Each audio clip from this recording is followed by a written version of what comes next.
right. Five, four, three, two, one. What's up, Chicago? And welcome back to Speak Your Mind Radio. I'm your hostess with the mostest, Queen Star, aka Ms. Hip Hop. And today we have a very special guest with us. But before we get to our special guest, we're going to do the traditional icebreaker question for Speak Your Mind Radio. So, CJ, are you ready? Okay. The icebreaker. Okay. On March 21st, you may know this. The governor of Tennessee, Bill Lee, he passed this bill for musicians to have their music protected by the dangers of AI. So they were the first state to do this. Do you think that the other states should follow the same procedures to, help when musicians protect their music? Uh, of course, protecting music is important. I mean, I don't feel like AI can compete with me, so they can try their best. But of course, if AI is able to take people's proprietary, whatever theirs and transition it to their own, then yes, it should be protected. But tell AI good luck because I'm here. I don't think AI. Okay, because it's just taking people's voices and making it without their consent and making music and stuff. That's wrong. I've heard AI Drake song. I heard an AI Drake diss to Kendrick this week. I can hear the difference between AI and a real person. AI enunciates way more than a real person does. So as soon as I hear something and they go, "Hey, this is Drake," and I hear it, and I hear a lot more enunciation than should be done with a person. But AI AI is here to stay. It ain't going nowhere. AI going. That's the unfortunate downside of that. Yeah, I agree. AI is not going anywhere. It's just a little annoying that a machine can replicate your voice and pretend like it's you. I don't like that. That's weird. Again, unfortunately, this is all technology that's being exposed to the public now for the first time. This technology has been around. It's just now the public is having their way with this technology and they're doing things with it that people don't agree with. But these are walls that we would be more bricks would be laid on these walls than taken down. So it's either we go with it or not. There's really not much we can do about it. But I do think that something should be put into infrastructure to like protect people's music. But we're kind of beyond that now.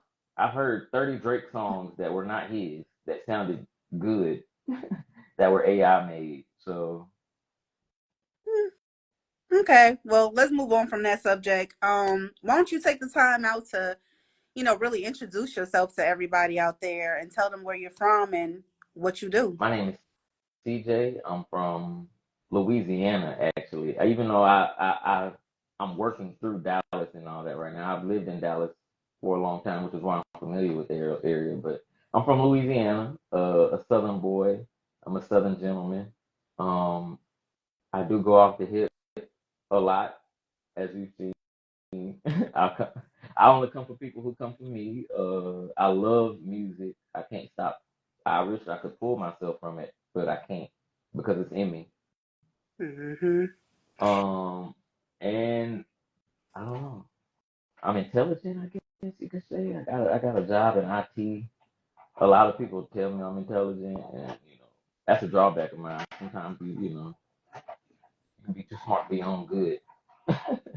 Yeah, that's why so many people come on your TikTok hating on you. I mean, I'm trying to figure that out. Like, why can't you just let the man live?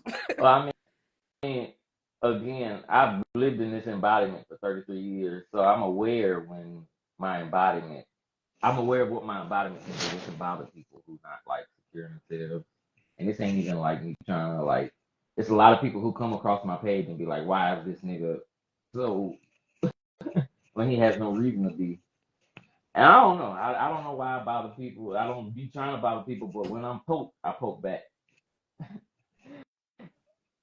Yeah, you do. Kind of like you did with that Kendrick Lamar diss. People thought you was really actually coming for Kendrick Lamar when you was just stating your I was opinion. stating my opinion, and if you listen to it, one, I'm a huge fan of Drake. I'm a huge fan of Drake. Like I'm loyal to my boy. So one, it's like, what you dissing for? And then I go back and listen, and it's you dissing because they complimented you and called you like part of the victory of hip hop. So you dissing them and saying, "No, fuck that." And then in your verse, you up here talking about guns and stuff, but you advocate against that all the time. And now you're talking about you'll pull out the K's and nines, and now the dog's gonna be, the veterinary. It's like, what's your message? I, I I hear things like that, but I'm a rapper, so it's like, man, and then everybody just jumped on board with it like it was the best verse of the year, and it is what it is. I just really spoke my mind on there. I was like, I bet Kendrick ain't like this at all, y'all. you know. Yeah, I kind of agree with you because I had to sit back and think like, why is he dissing both Drake and J. Cole? I didn't understand it because J. Cole like is the one that brought out Kendrick Lamar like in the first place. And Drake was the So, first person to have Kendrick on tour. damn, for The club, real? the Club Paradise tour. Yep, I went to it. The Club Paradise tour was the first time I seen Kendrick Lamar or heard of Kendrick Lamar. And Drake, he introduced ASAP Rocky and Kendrick Lamar on that tour. Wow. So this is interesting. It's kind of like he came out of left field with it, but only the little bit But of research that I did do, I understood that Kendrick he made a song called Control back in I think 2013. it's all fake, honestly. I don't think none of these. I Yeah. think all these niggas on the phone talking to each other at the end of the night. Like it's just because it's such bullshit to be beefing over. It's like nothing real is really going on for y'all to be dissing people on the radio and shit. But and then the disses ain't even that hard. It's like, if you're gonna diss somebody, you see how if I diss somebody, I want them to like not have if I diss you, what I say, you it's either you gonna let me live or you gonna think there's no way I can live on this same planet with this person with what he said. It's like Damn. don't sit back and be like big three in this big meeting. No, come for somebody. If you want to respond, you gotta bring it out of people. That's how I feel. Yeah, I know what you're saying because one of the lines that you just talked about with the K9 and the nines, like I think that was like a double entendre what he was like really trying to say because he compared Drake's album Four Dogs to the Pet Cemetery, which was really funny because his son Adonis drew the album cover and he Hmm. did it with red eyes, so it's funny that he compared it to the Pet Cemetery where dead animals come back to life. Yeah, exactly. Well, that was the bar. He was like, I pull out the K's and the nines, and K9s like dogs and send the dogs to the cemetery. That was the bar, but I don't like the bar because Kendrick, you advocate against using guns. You know what I'm saying? And you advocate against violence, and now this verse is like basically saying, I'll settle this violence with a gun. You know what I'm saying? I just don't like that. I don't like that. I call out hypocrisy. I do. Don't use this shit to like make your verse harder. You know what I'm saying? Like if you're gonna be on that gun shit, be on it all the time. I ain't got no, I tote and I talk about toting. So I ain't got no problem people talking about toting, but don't tote and then for the sake of sponsorship shit. I don't know. I don't know. I don't agree with it. Yeah, it might have been a publicity stunt like most beef is these days. So yeah, but I want to talk about Club Toxic. I mean, actually, I want you to tell me about Club Toxic. Club Toxic did not exist until like a month ago, maybe 3 weeks ago. I literally was just I make a song a day, and I don't know, and sometimes I look up and be like, damn, I got an album. So I was just making songs, and then I made this song called Toxic, because some people refer to me as being toxic. I've had my baby mother refer to me, and I was just like, man, let me make this song called Toxic. And then I had the idea, I was like, I should name it Club Toxic. And then my name is Courtney Thomas. And I was like, damn, I can make the album cover my initials. Club Toxic, Courtney Thomas. And then I just went with that. And then I actually started making songs around the idea of it. Okay. So basically, Club Toxic was What up, created Q? about I see 30 you, days. maybe. My friend here. What'd you say?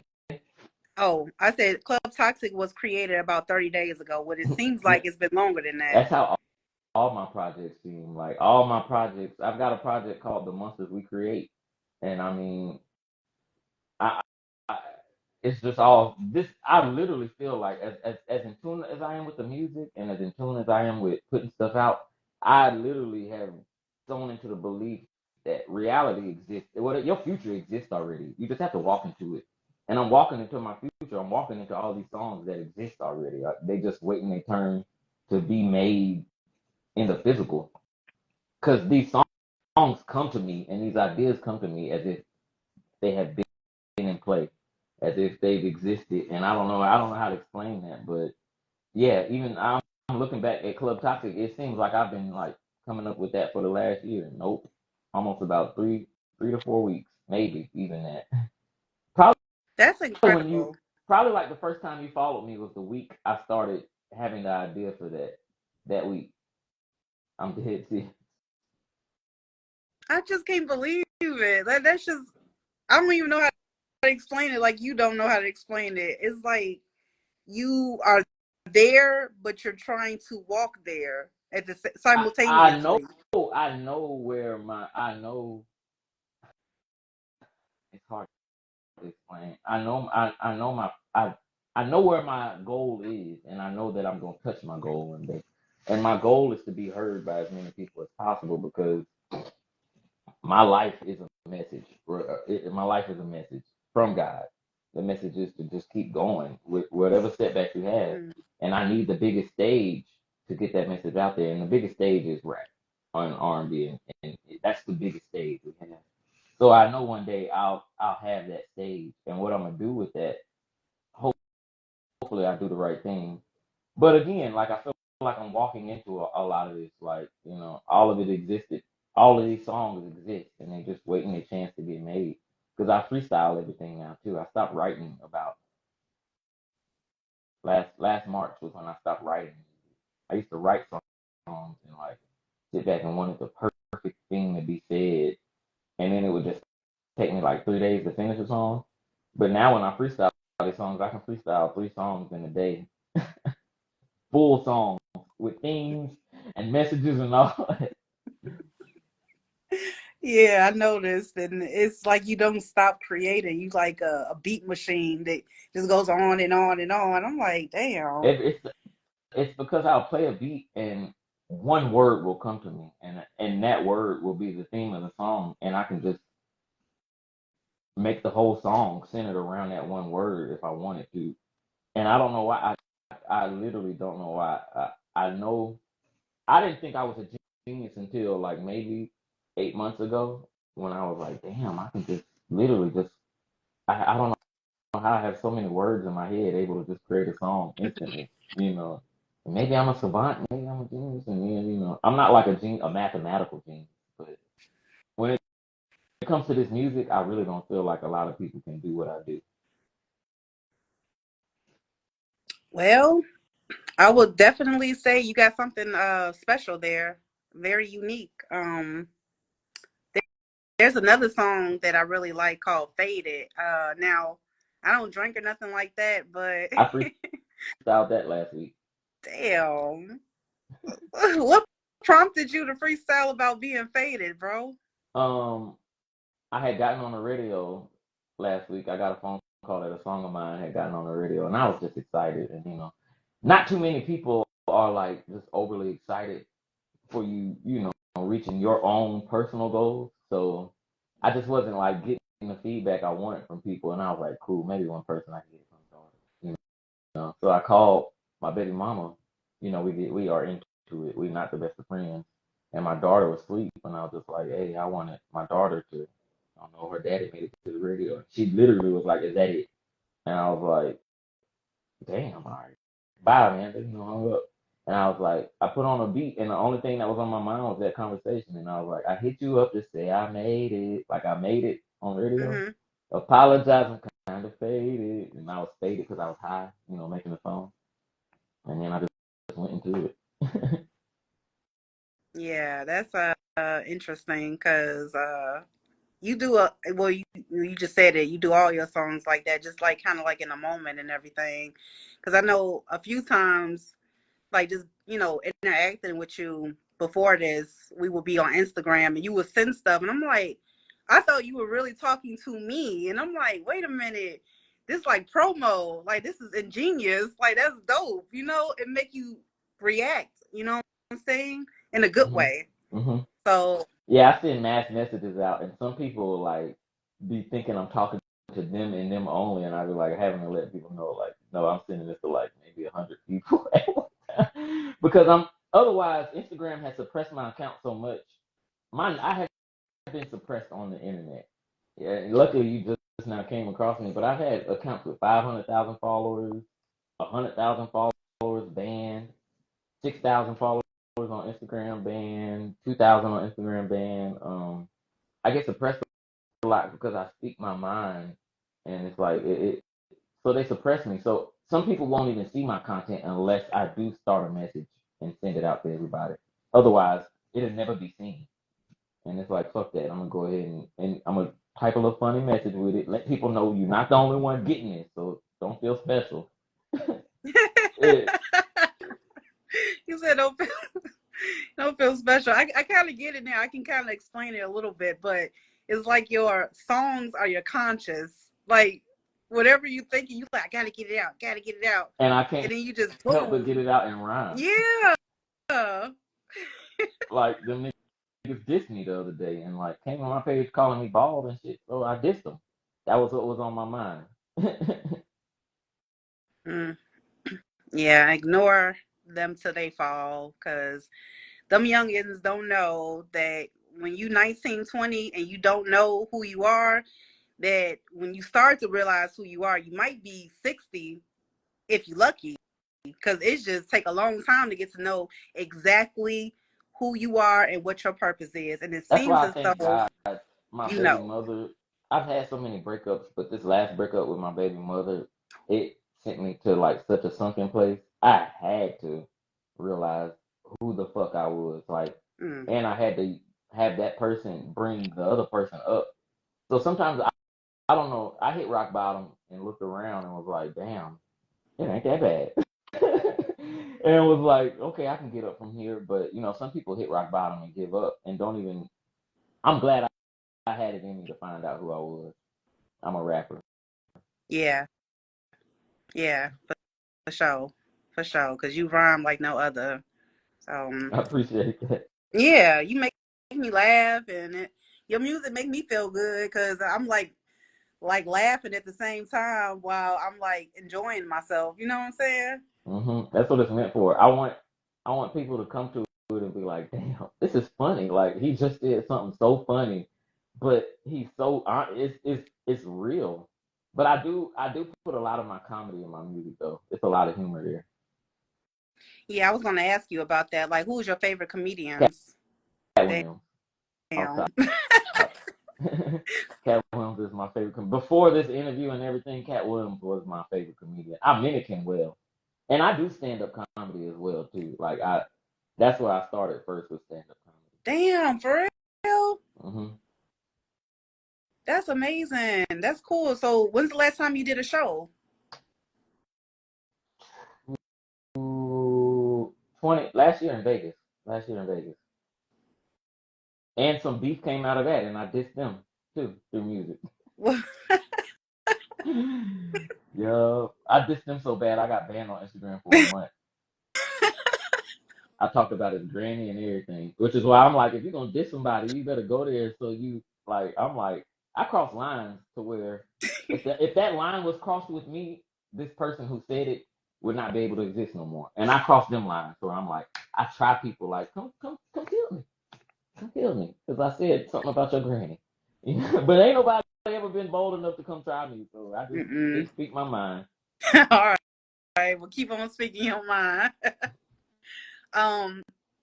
So, with this background, this unique background you have coming from comedy, have you ever thought about acting? Yeah, Mm. but Tell me it's more. like I I can only chase so many paths, and right now I'm chasing music wholeheartedly that maybe if the music path opens, it'll open the door to acting. But I do acting in my skits and all that all the time. It's nothing. I feel like one day I will be in something, but the right person just has to come across me and realize that's the person I want. I don't. I just put myself out there, and hopefully, again, the right person comes across me and realize that's the person I need. That's the person I need. Like I need that person in my whatever, and it expands from there. I know that's how it's going to happen. What happened with the radio station? Which radio station was this in LA? It's in Vegas, Las Vegas. Wow. They heard outside again on Instagram and was just like, hey, and then they followed me and was just like checking in on my account for like 2 to 3 weeks. And I upload a song damn every day, and I was like, fuck, this damn again, well, damn, he really does music. Until they was like, hey, we fuck with you and we want to put you on radio and da this. And they actually helping me like trying to get in front of some labels and stuff. I'm not trying to speak on that too much because again, something cannot happen, and it just seems like you're talking about some shit that don't go on. But I just let things play out and fall into place, man. I literally just go where life guides me. I am a rolling stone. Mm-hmm. Yeah, I like that metaphor, comparing yourself to a Rolling Stone. Tell me about what your next move. Well, you don't have to tell me your next move like that, but give me some insight about your next upcoming project Oh, after my Club next Toxic. after Club Toxic? Yeah, I know you No, thinking. I already got one. It's called They Not Like This. And it's just like literally it's just gonna be I'm gonna put some EDM on there, rap, R&B, and it's just gonna have so many vibes to where people gonna be like, holy shit, did he just rap this hard and then do an EDM song and then start singing to me? It's like I don't know nobody like this, and I want people to realize like they will never. I'm not gonna say never, but right now in this space, I don't think there's too many me. No, no. I don't like comparing people or nothing like that, but just to give you a little bit of an example of how you make me feel and how you probably make other people feel when they hear your music too. It's like, you know what I'm saying, listening to somebody like T-Pain. That man's amazing, man. Mm-hmm. T-Pain is amazing. Mm-hmm. He Like really is. he's an artist, and that's the like he does a lot of his visuals on his own, you know.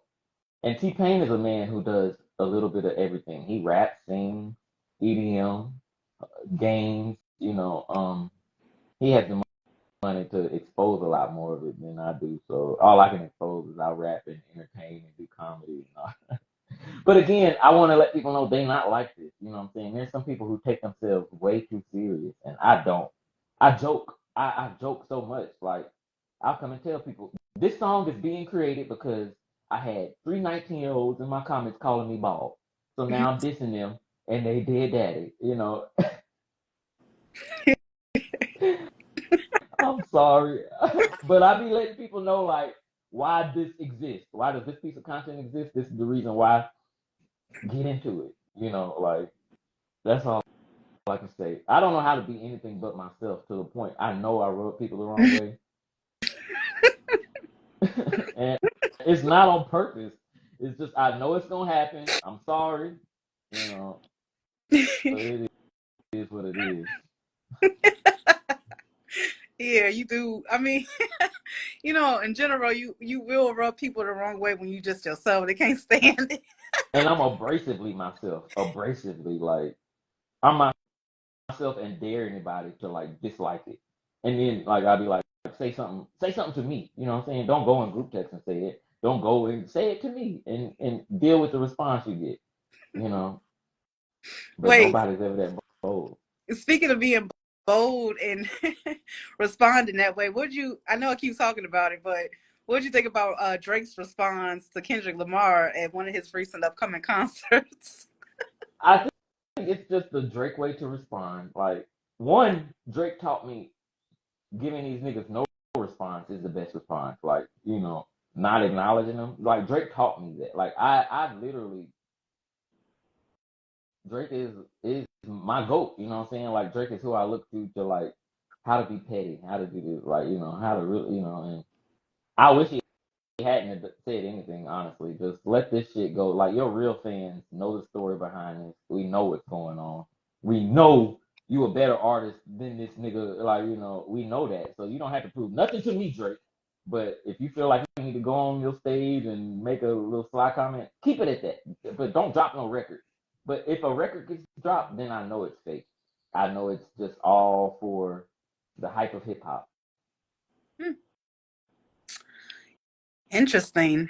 Okay, well, you heard it from the man. Drake shouldn't have said anything at all, but it's all good. I'm one of I'm one of Drake's biggest fans. I was one of Drake's fans in 2007 before he had any huge record, and I was like pushing him like, dog, this gonna be the next big thing. And lo and behold, it was. And I met Drake at a Houston concert after he did his Drake vs Wayne concert. He hosted a club or whatever, and we was just leaving out the club, and Drake walked out the goddamn back door like a regular ass nigga with only two security guards, and I'm like, there's no fucking way this nigga just performed a concert today and is walking around the club parking lot with only two security guards. And he was walking around the Houston club parking lot like he owned it, Mm-hmm. talking to people, dapping people up. Like I was like, and that solidified me being a Drake fan because I was like, damn, you just down to earth and humble. It was like, no way I won't ever support you, bro. He might have That's what's lost up. that humility. He might have lost that humility since then, but he was humble when I met him. When was this? 2017, you said? 2017, yep. The Mm-hmm. Drake vs. Wayne tour. And I had lied. I'm so on my feet with shit. I had bought some regular tickets and lied my way into VIP.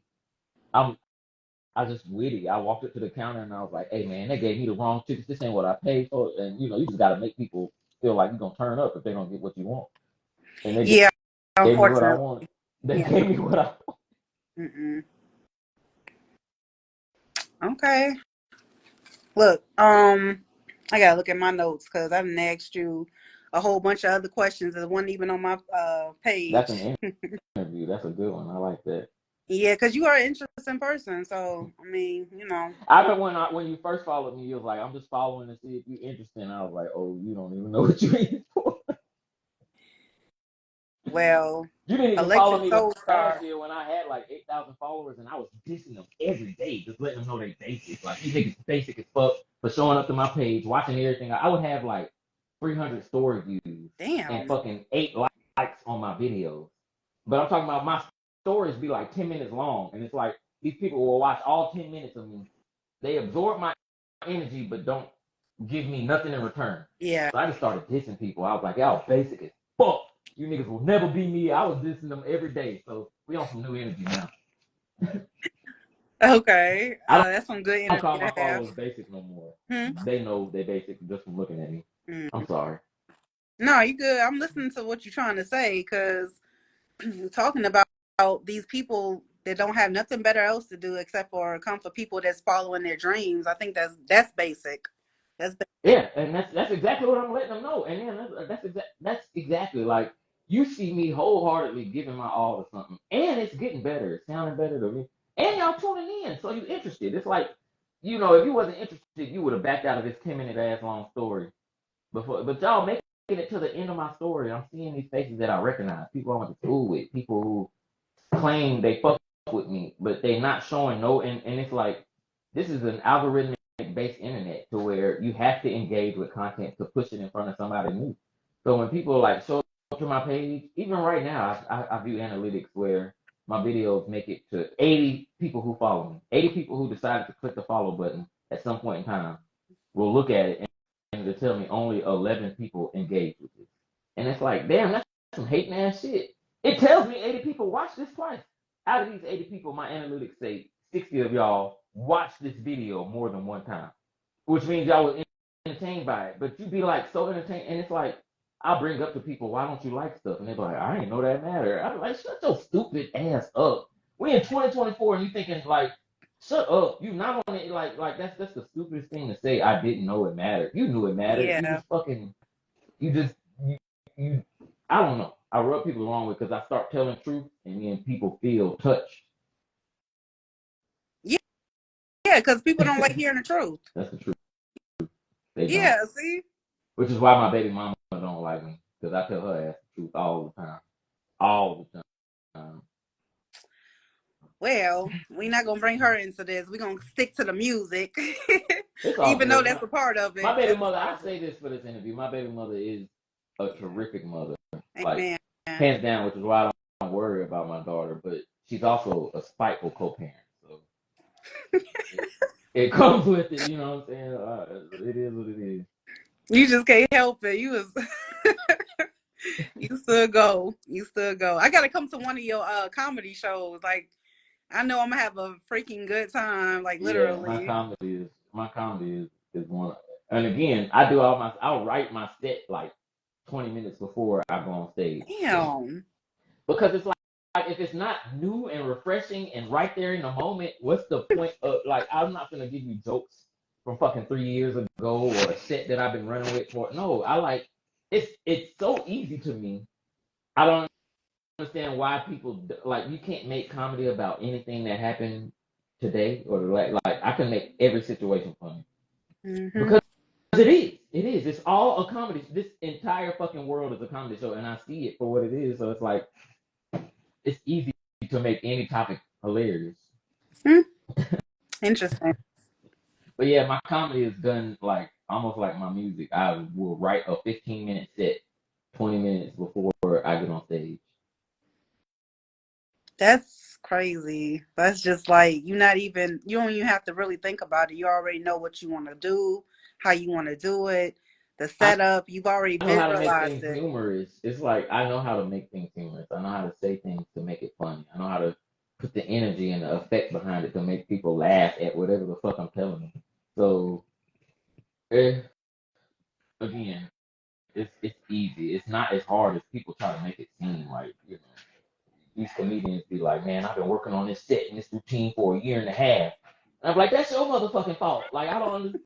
Like, you've been working a year and a half and you still ain't got it down. You still ain't got 15 minutes down after a year. Well, I don't think it's for you, bro. I'll just be real. If it take you a year and a half to come up with a 15-minute set, comedy might not be for you. I'm just saying. Ooh, you might be right because my phone just fell out my hand. I mean, it literally jumped out. So you might be right about that. If it's taking you that long to do what you think you're supposed to be doing, then maybe you should try something new. Like, yeah, all Maybe. right, well, here, let me show you something I came up with in the last 30 minutes. And then we're going to ask everybody who's is funnier. And if they say me, you should quit. You know what I'm saying? Like, that's how I be backstage. Like, I be like that with comedians. You have to be like that with comedians. Like, backstage with comedians, that is Mm-hmm. the most ball dropping atmosphere ever. Ever. Mm-hmm. You backstage with comedians. Everybody dropping their nuts to see, like, who can hang. It is the truth. Oh God, I know for one fact though, when I interview like comedians, they do not be funny when I'm interviewing them. They be serious as hell. I'm like, so we not gonna crack a smile, not even for a second. I don't take myself serious, and that's the one that might be my greatest attribute, or also might be why I'm single. Cause I don't know what it is. Maybe I need to start taking myself more serious. And again, my line of work, my career, my IT. I don't plan on it. I have a great career that Mm-hmm. I can just settle in for the rest of my life. But I don't want this to be my. I fucking hate working. I don't. I'm trying to get paid to do what I want to do, which is just be myself. But I'm glad I have an irreplaceable career that can't be replaced by AI, and like I'm always gonna be needed, which is why I'm on the road for 10 months working. I can be on the For 10 road. months. I can be on the road for 2+ years working if I want, nonstop going home. But you need a break, so I'll work for like 10 months and I'll take like 5 months off, where I'll go just get me an apartment and just be lazy as fuck. Man. So, like, do you ever cross country over to like Illinois? Yeah, I've been to Illinois, but right now my rollout just had I'll be in Colorado. One of my favorite places to go is Arizona, and they'll see my job puts me in a lot of experiences that a lot of people have. I've been on Indian reservations, and once you go on an Indian reservation, you really realize like, oh shit, there's like some parts of America you would never fucking think exist. I've been to the ghetto, and then I've been to an Indian reservation, and I'm telling you, it's two different worlds, almost like heaven and hell. Wow. So what's it like on an Indian reservation exactly? Beautiful, natural, like natural lakes, springs, the bluest, greenest, like, and you just be like, holy shit, this is the country I was raised in. Wait, your But you know, your microphone cutting out. It's like, no, I can't understand you. can you hear me Yeah, now? Is it better? yeah, perfect. Okay. Um, yeah. Indian reservations are different. It's hard to explain how an Indian reservation is. You have to like go on one. But the fact that my job takes me on an Indian reservation, places where literally 98% of America will never even have access to, I appreciate shit like that. Okay. I'm gonna have to visit an Indian reservation one day just to Your feel the name has peacefulness. your name has to be on a list. It's like you gotta like it's not just no straight walking in. It's a whole like police can't even cross the lines over into an Indian reservation. And I got put on a list from work. So I don't know how you get on a list to get on an Indian reservation, but it's don't Google where an Indian reservation is and just think they're gonna let you in. No, that's their own land with their own laws. Wow, They're that's they're amazing. not part of America. Mm-hmm. It's hard to explain, but it's like you don't really even know this knowledge until you start traveling and seeing America from the ground floor. Which I You men- you hmm? mentioned that Arizona was a beautiful place to go to. One of your favorite places to go to. Can you give me some info about that? Like describe it. Like why does it make you feel that way? Well, it's just one of the most beautiful places America has to offer because it's just like the canyons there. It's like sometimes there's water, big, just crystal clear, beautiful water in places you don't think water should be. Just surrounded by red rock and shit. And I don't know, there might be more beautiful places. Arizona is also one of the like least light polluted states. So at night, when you look up, you can see the stars for what they are. So I don't want to get too deep, but I also wanted to like propose to my baby mother in Arizona. I had it all planned out. I was gonna propose to her in Page, Arizona, but she fucked it up. Dang. She fucked that up for real. She fucked it up for everybody. I don't think I'm gonna ever propose. This thing, so I'm just being real. Okay, Lord have mercy. All right. um, CJ, it was a pleasure talking to you. Why don't you tell everybody out there where they can listen to your music at? Um, Spotify, yeah, I stream everywhere. Just search up CJCEEJAY underscore, well, not underscore, CEEJAY space BRYK. The BRYK is for best rapper you know. Brick, because I go hard, and BRYK, because once people hear me, I'm undoubtedly the best rapper they've heard. I feel. You know what I'm saying? Like, I'm not saying I'm the best rapper in the world, but once you come across my music and you hear me rap, I am now the best rapper you know. It's definitely contagious. It's very contagious because I like your The name? voice. Oh Uh, yeah, my voice.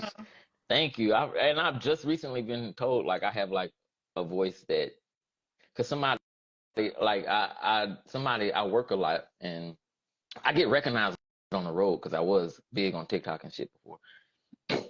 So yeah, this week somebody recognized me just from my I voice. saw that.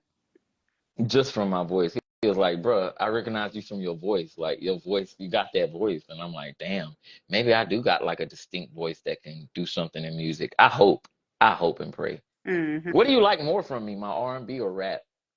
It, it's hard to say because it's the lyrics for me because it's all meshed in. It's like I like whatever you do. Like if you do comedy, I like that.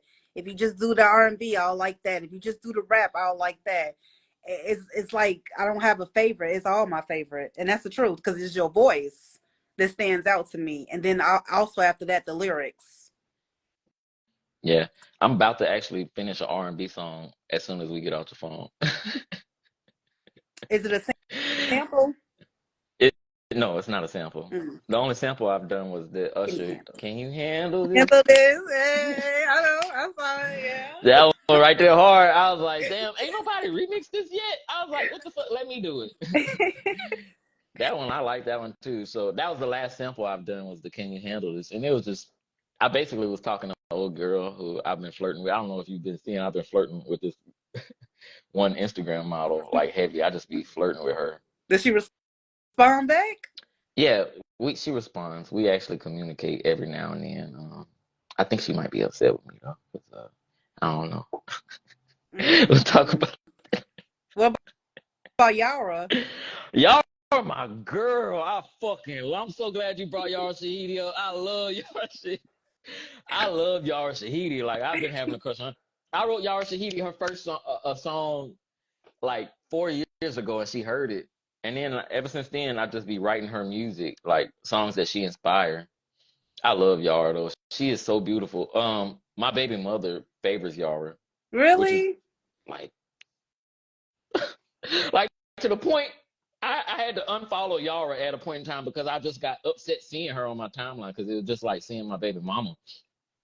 But they favor a lot, like, and so and Yara was my celebrity crush before I met my baby mother, and then I met my baby mother, and I was like, damn, my celebrity crush got a little clone out here. I'm about to get her pregnant, and I did. Dang. Dang. Whew. And look, now I'm on child support, so fuck that was a good idea. Mm-mm. All right, CJ, we're gonna get up out of here. Like I said, I'll I talk enjoyed all talking day. to you. We're gonna have to have another conversation when After your the new album album drops. comes out because this was Sure, fun. sure. And hopefully you'll listen to the album and tune into it. But thank you Yeah. for the interview. Nice talking with you. Peace. CJ, y'all. Peace out.